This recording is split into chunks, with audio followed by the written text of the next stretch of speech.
Roundabouts and Firewood, a mental health approach for Irish guys.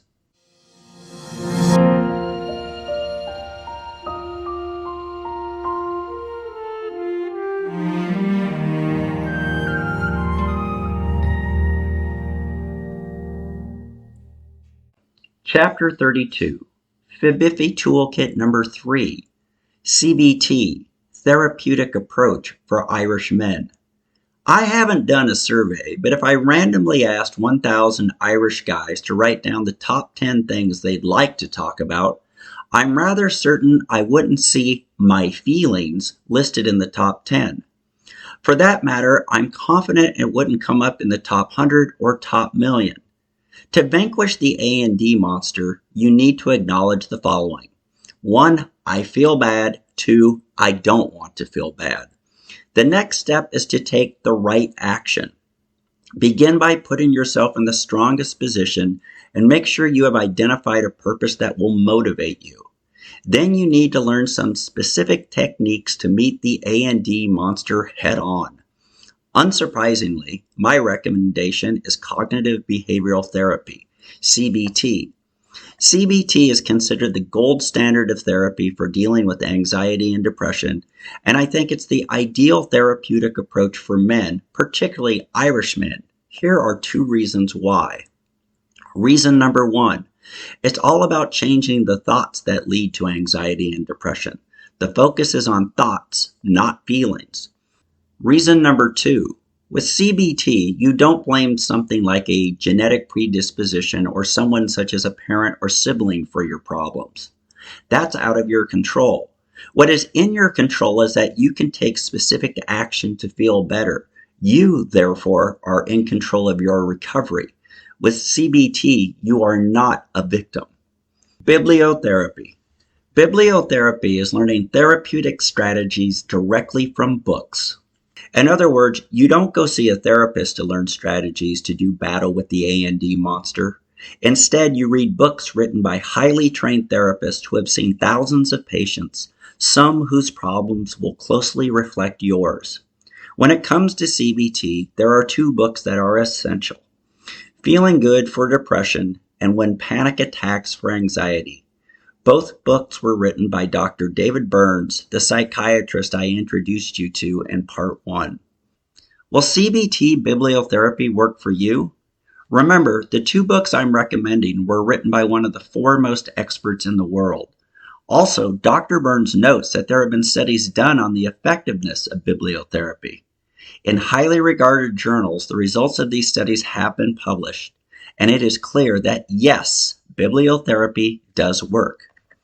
Both Feeling Good and When Panic Attacks can be downloaded on your phone through Amazon UK for the price of a few cups of coffee. There are plenty of strategies in the 2 books. Some will work better than others, and it's up to you to determine which are the best for you. It's a matter of doing the work, and doing the work with the right attitude. In my experience, the most crucial predictor of recovery is a persistent willingness to exert some effort to help yourself. Given this attitude, you will succeed. Dr. Burns, Feeling Good.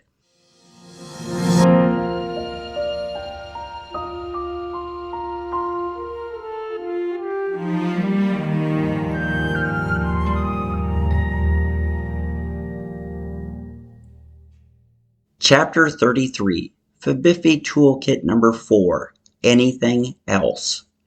What else should you add to your FIBIFY Toolkit? Anything that works. Here are some suggestions that I've placed into 3 categories. Category number 1, the intellectual, mental, spiritual component. Stoicism, Buddhism, religion, self-help books, self-help podcasts, daily sayings, nature, any field of study, music, and any other kind of art. Category number 2, the physical component. Running, weightlifting, martial arts, dancing, any competitive sport, walking, hiking, yoga, DIY project, pottery, painting, drawing, housework, playing a musical instrument, anything with movement that takes you to a better place. Category number 3, the social component. Most of the things I've listed in the first two categories can be done with other people, and there are plenty of clubs looking for new members. For example, before COVID, I started a meetup group for mediocre musicians, and I was always looking for new folks to join. Choose to participate in the world and then go do it. Yes, it's that simple.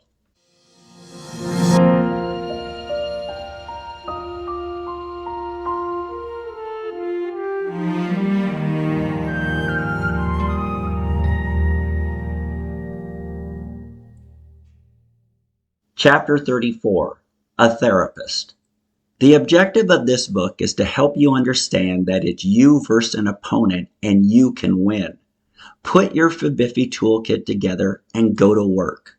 One person that can add more tools to your toolkit is a mental health therapist, someone who specializes in mental health problems. When it comes to mental health therapists, there are two questions that need to be addressed. Question number one. Do I need to go see a therapist to vanquish the A&D monster? Short answer, no. But you do need therapeutic strategies, and a therapist can provide some. As Dr. Burns points out, that while bibliotherapy is not a substitute for one-on-one therapy, it can be all that you need, depending on your situation. Also, it could be the case that at this point you just want to get to work and develop your own plan with all the resources out there, and then later go see a therapist to help you refine and improve the plan. Or you might at this time have an aversion to seeing someone, meaning you refuse to take action if it involves talking to a professional about your problems. If this is the case, then you definitely shouldn't see someone. But that shouldn't stop you from building your FIBIFY toolkit. With that phone in your pocket, you can read strategies and hear about them at the touch of a button. One could argue that it's never been a better time to have a problem with anxiety or depression if you can be honest with yourself and are willing to put in the work. Question number two. Will a therapist help me vanquish the A&D monster? Short answer, most of the time. I want to be clear. My recommendation is to go see a therapist, at least for 6 to 8 weeks. I was fortunate that the first one I saw told me that he was a consultant who could provide expertise and guidance, but in the end, the improvement came down to me. I had to do the work, and I had to determine which strategies were effective. He could not solve my problems. Only I could solve my problems. You should hear that from your therapist. If you don't, move on to someone else. Also, simply by making an appointment and then going to it, you are acknowledging you have a fight on your hand, and there is no rationalizing that it's not a problem. While most therapists will add something to your toolkit, not all will be a good match for you. If you find a therapist that is a good match, you will definitely be better off with a therapist than without one. The importance of a good match cannot be overstated. I've been to 4 therapists. The first one was good, the second one was incompetent, the third was okay, and the last one was excellent. Only the incompetent one added nothing to my toolkit. Choosing a therapist. If I'm ever going to beat a good friend of mine in tennis, I'll need to make major improvements to my backhand. I could go to the internet and search for lessons on YouTube. There very well could be an excellent instructional video that teaches me how to sort out the problem. I could also go to a tennis coach.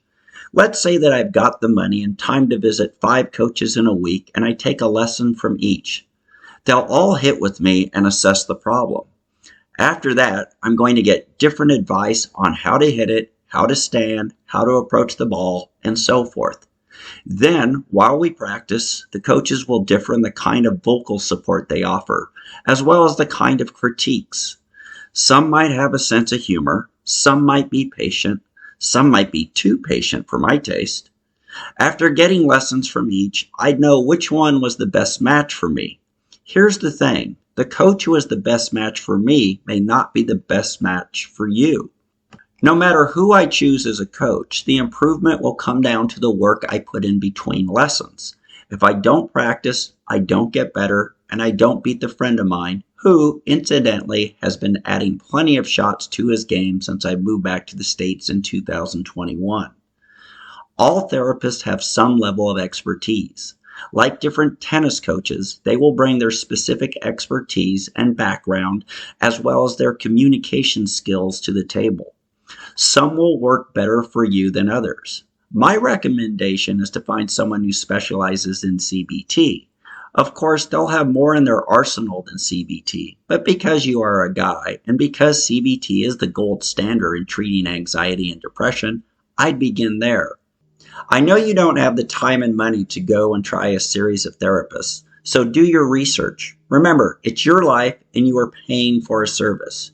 If you go to one and discover that you are being challenged and are getting better, you found a good match. Dr. Burns on seeking out a therapist. As Dr. Burns notes in the two books, bibliotherapy may be all you need. However, he also clearly points out you may also need one-on-one therapy and/or medication if the situation demands it. As I mentioned, I would go to one. Do what's necessary to win the fight. Immediate help. Of course, if you are suicidal or thinking of harming others, you need to get treatment immediately. This means see someone now and get off the ledge. Let's prevent that from ever happening.